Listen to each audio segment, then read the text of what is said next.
My mom abducted me. I was never supposed to exist. That's not some dramatic exaggeration. I was literally a mistake. My mom got pregnant with me just weeks after having my older brother. She wasn't ready for one kid, let alone two, and by the time I was born, she and my dad had already split. I was born early, small enough to fit in the palm of a hand. They kept me in the hospital for 2 weeks, and while I was there, my mom just left. Packed up her things, took my brother, and disappeared. My grandmother and my aunts took me in, but instead of telling me the truth, they decided to turn my life into some kind of twisted soap opera. My mother became my aunt. One of my actual aunts? They told me she was my mom, and I believed them.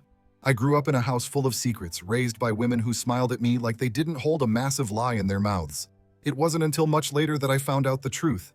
By then, the worst was already done. My real mom, my actual mom, the one who left me in that hospital, had moved to Germany with my brother. Apparently, she had some kind of grand plan to start fresh, and I guess I wasn't part of it. But at some point, she changed her mind. She started fighting for custody. Of course, she couldn't tell me about it because my grandmother wouldn't allow it. She'd come visit me sometimes, but I just thought she was my cool, distant aunt. Meanwhile, she was battling it out in court, trying to get me back. It dragged on for years. I don't remember much of it, but I know that every time she visited, she looked at me like I was something she had lost. Then, when I was 10, my grandmother died. That winter, I was walking to school like any other morning. It was freezing, and I was bundled up tight, my breath coming out in little clouds. I heard footsteps behind me, fast ones, and then a woman's voice, familiar but wrong. "I'm your mother." I turned around and there she was. She looked different, bundled up in a heavy scarf, big glasses covering most of her face. I just stared at her, confused, because in my mind, my mother was back at home, probably making breakfast. I remember her taking my hand, leading me to a car. I got in, and that was it. That was how I got kidnapped. I sat in the car, hands in my lap, staring at the dashboard. My mom, no, the woman I thought was my aunt, kept talking. "You're safe now," she said. "I promise, no one can take you away from me again." I didn't know what to say. I wasn't scared yet, but something was wrong. I kept looking out the window, waiting to see something familiar. A street, a store, a face. But we weren't in my neighborhood anymore. Where are we going? Home. That didn't make sense. Home was my grandma's house. Home was where my aunts were. She made a phone call. I didn't recognize the number, but the voice on the other end was loud. "I have her," she said. There was silence. Then the voice spoke again. She nodded, said something, and hung up. I leaned against the door, watching the road stretch out ahead of us. We were going fast. Too fast.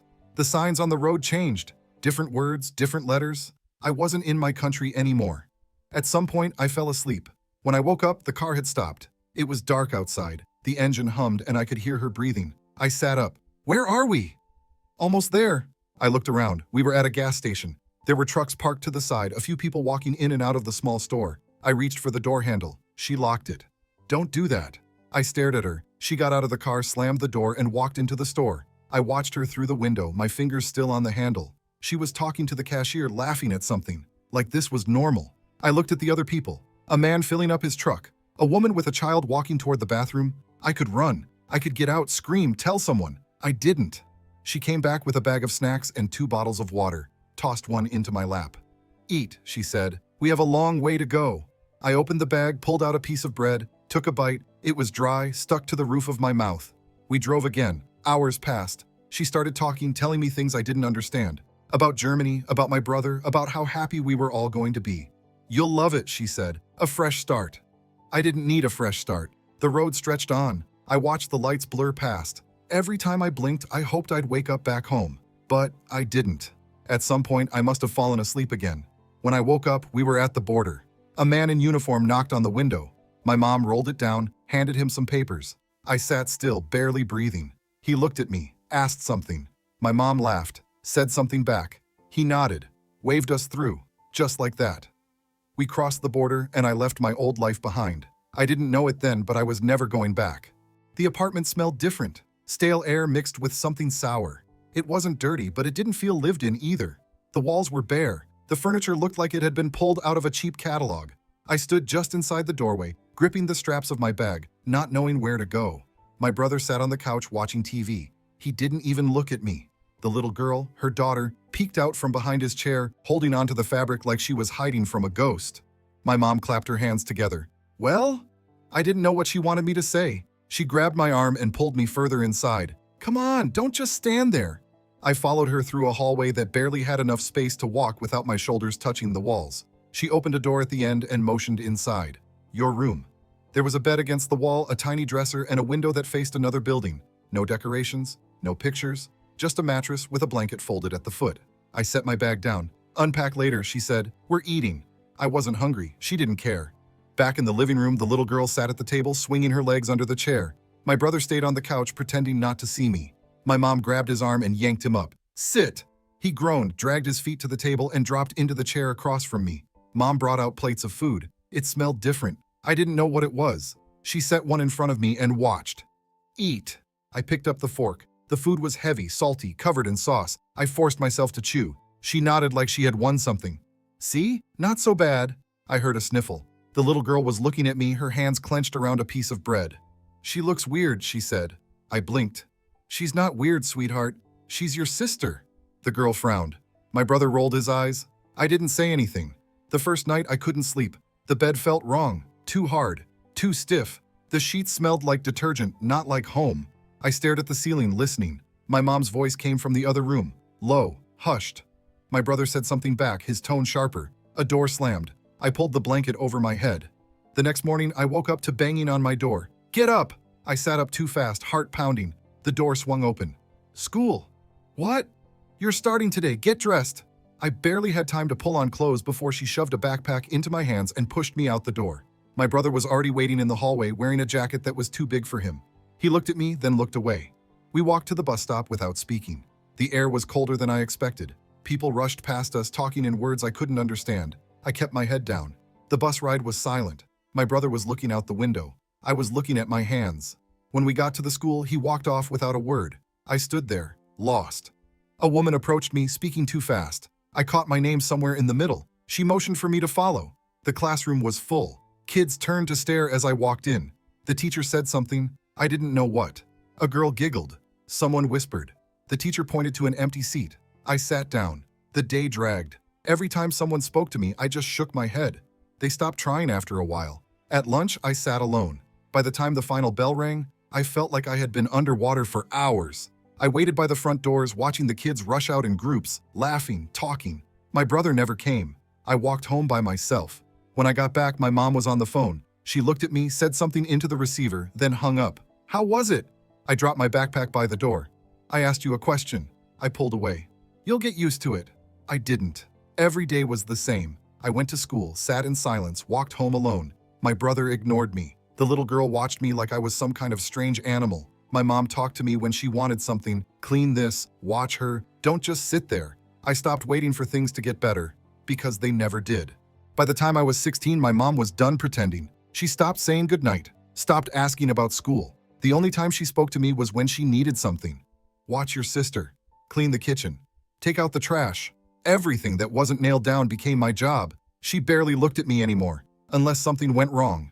Then suddenly, I was the only person in the house she saw. One night, the little girl spilled juice on the couch. It wasn't a big deal. I grabbed a towel, started cleaning it up, but my mom walked in, saw the stain, and lost it. What the fuck is wrong with you? I didn't say anything. Are you stupid? She grabbed the towel from my hands, threw it at me. You ruin everything. I kept wiping the stain. It wouldn't come out. The more I scrubbed, the worse it got. She knocked the glass off the table. It shattered on the floor. Clean that up too. The little girl was watching from the doorway, her eyes big. I picked up the pieces. Some nights she'd go out. She never told me where. Just left, sometimes with my brother, sometimes alone. I stayed with the little girl, put her to bed, cleaned up whatever mess was left in the kitchen.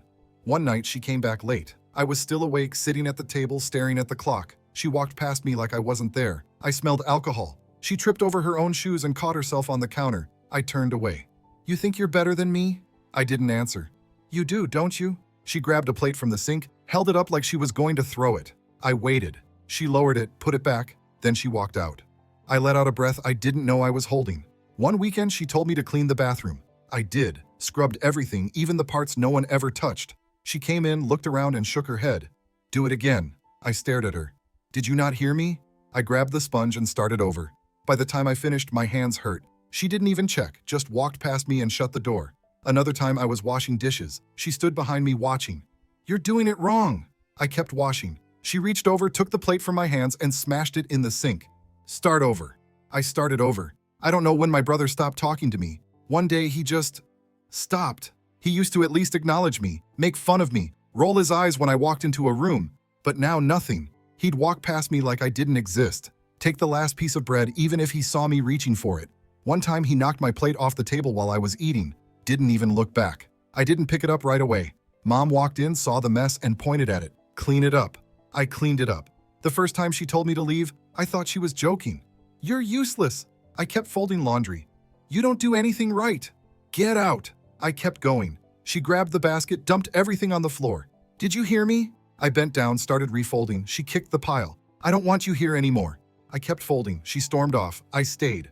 I started planning my escape in secret. I kept my head down, did what I was told. I stopped reacting when my mom threw things, stopped looking at my brother when he shoved past me, stopped trying to understand why my little sister flinched every time I walked by. I needed money. I started skipping lunch. The school gave us meal tickets, but I sold mine to other kids who wanted extra food. It wasn't much, but it added up.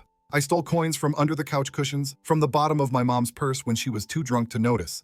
Found an old glass jar in the kitchen and started stuffing it with whatever I could get.